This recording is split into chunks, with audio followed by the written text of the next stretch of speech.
welcoming you into Reser Stadium, where Oregon State just defeated Colorado 42-9 to move to 6-2 on the year. It's their third straight win. The Beavers cruised in this matchup, never really was much of a threat from the Buffaloes. Again, coming into this contest, Colorado sported just one win on the season, and Oregon State definitely took advantage of that in this matchup, as numerous points in the game, the Buffs looked overmatched on both sides of the ball, all three phases really, as Oregon State was able to cruise in this one. Again, 42-9 the final. Biggest standout player on offense is most definitely true freshman running back Damian Martinez. He had himself a game tonight, as Martinez ran for 178 yards and three touchdowns, both career highs for the freshman running back.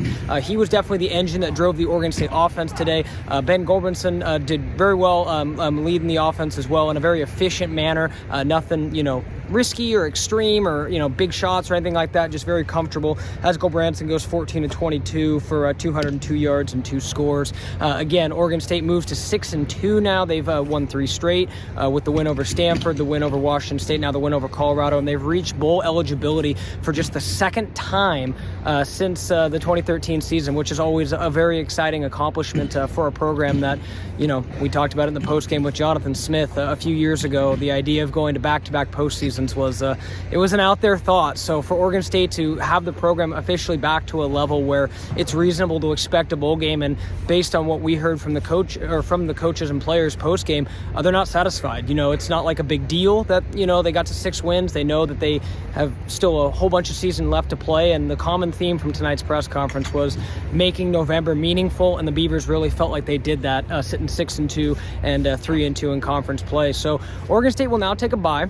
They'll prepare for the Friday night matchup with Washington in a little under 2 weeks, and again, that's going to be a huge matchup for this football team, as the Beavers and Huskies are pretty close in the Pac-12 standings right now, and that's a program that obviously Jonathan Smith is very familiar with, a program that Oregon State managed to beat here at Reser Stadium last year to end that streak as well. So again, Oregon State wins 42-9 over Colorado today. A lot to like in this contest from top to bottom, but most importantly, Oregon State with the win, moving to 6-2, and perhaps more than anything, just continuing to put themselves in a position to play for big stakes in November. I mean, we saw last year that come up just one game short of being in contention for the Pac-12 North. This year, a lot of football left to be played. We'll see how things shake out, but following that 0-2 start where Oregon State was really questioning some things from the outside, and it didn't look great. The Beavers have now quietly won 3 in a row. They've reached bowl eligibility. It's just the 4th time in October that the program has reached that 6-win plateau, so that's obviously